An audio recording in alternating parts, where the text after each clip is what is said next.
ঢাকা থেকে খুলনার উদ্দেশ্যে রওনা হওয়া রাতের শেষ ট্রেনটা ঠিক 11:45 ছাড়ে। সাধারণত কেউ এই শেষ ট্রেনে উঠতে চায় না। স্থানীয়রা বলে এই ট্রেনে কিছু একটা অস্বাভাবিক আছে, কিন্তু রাফি এসব কুসংস্কারে বিশ্বাস করত না। রাফির চাকরির ইন্টারভিউ ছিল খুলনায় সকাল 9টায়। অন্য কোনো বিকল্প না থাকায় তাকে শেষ ট্রেনেই যাত্রা করতে হয়।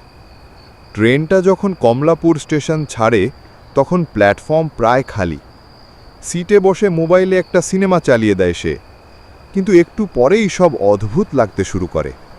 ট্রেনের ভেতরে ছিল মাত্র 5-6 জন যাত্রী। আশ্চর্যজনকভাবে পুরো বগিতে কোনো আলো জ্বলছিল না, শুধু ট্রেনের চলন্ত আলো ঝলকানি দিয়ে এসে যাচ্ছিল। রাফি ভেবেছিল হয়তো সাময়িক সমস্যা, কিন্তু সমস্যা তখনই শুরু হয় যখন সে অনুভব করে তার পাশের সিটে কেউ বসে আছে, অথচ সে তো দেখেছিল সিটটা খালি। সে ধীরে ধীরে ঘাড় ঘুরিয়ে তাকায়, কিন্তু পাশের সিট ফাঁকা। গলার কাছটা শুকিয়ে যায় রাফির। হঠাৎ করেই সে শীত অনুভব করে, যেন বগির তাপমাত্রা হঠাৎ কমে গেছে। কাঁপতে কাঁপতে সে জানালার পাশে তাকায় এবং দেখে ট্রেনের বাইরে কেউ দৌড়াচ্ছে, ট্রেনের গতির সমান গতিতে। সে স্পষ্ট দেখতে পায় একজন মহিলা সাদা শাড়ি পরে খালি পায়ে ছুটছে। ট্রেনের সাথে সমান গতিতে, মুখটা দেখা যাচ্ছে না, চুলে ঢাকা। হঠাৎ মহিলাটি ঘাড় ঘুরিয়ে সোজা রাফির দিকে তাকায়। রাফি চিৎকার করতে চায়, কিন্তু গলা দিয়ে কোনো শব্দ বের হয় না। চোখের সামনে অন্ধকার নেমে আসে, তারপর কিছুই মনে নেই। রাফির জ্ঞান ফেরে এক স্টেশনে, নাম গরুরহাট। সে নাম কখনো শোনেনি। ট্রেন থেমে আছে, কিন্তু কোনো যাত্রী ওঠানামা করছে না। প্ল্যাটফর্মে কোনো আলো নেই, কোনো শব্দ নেই, এমনকি ঝিঁঝি পোকার শব্দও না।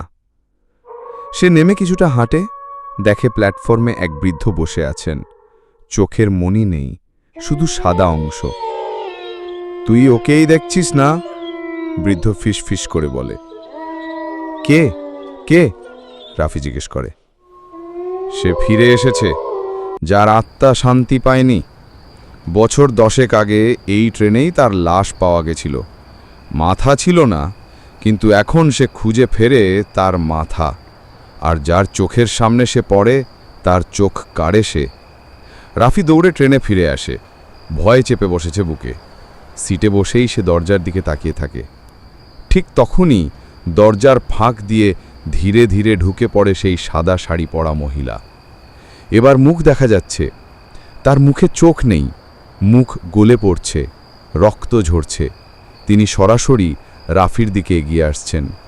প্রতিটি পা ফেলার শব্দ যেন সময়কে থামিয়ে দিচ্ছে। আমার চোখ ফেরাও, সেই বিকট কণ্ঠে মহিলা বলে ওঠে। রাফি ঘরের একপাশে সে দিয়ে পড়ে, কাঁপছে, প্রার্থনা করছে। হঠাৎ ভোরের আলোয় রাফির চোখ খুলে যায়। ট্রেন খুলনা স্টেশনে পৌঁছেছে। পাশে কেউ নেই। ট্রেনের অন্যান্য যাত্রীরা স্বাভাবিক। সবকিছু যেন স্বপ্ন ছিল। কিন্তু সে যখন বাথরুমে গিয়ে আয়নায় মুখ দেখে তার 2 চোখ সম্পূর্ণ লাল, রক্তমাখা। একজন পরিচ্ছন্নতাকর্মী জিজ্ঞেস করে, ভাই, আপনি ঠিক আছেন? আপনার চোখ তো যেন কেউ ছিঁড়ে নিতে চেয়েছে। রাফি আর কখনো রাতে ট্রেন ধরেনি। সে চাকরি পেয়েছিল, কিন্তু অন্ধকার ঘরে একা থাকতে পারত না। ঘুমের মাঝে চিৎকার করে উঠত আর একটাই কথা বলতো, আমার চোখ ফেরাও। বন্ধুরা, এমন আরও লোমহর্ষক গল্প শুনতে সাবস্ক্রাইব করে রাখুন আমাদের তালুকদার ফ্যাক্ট বাংলা ইউটিউব চ্যানেলটিকে। নতুন পর্ব না আসা পর্যন্ত ততক্ষণ ভালো থাকুন, সুস্থ থাকুন। আল্লাহ হাফেজ।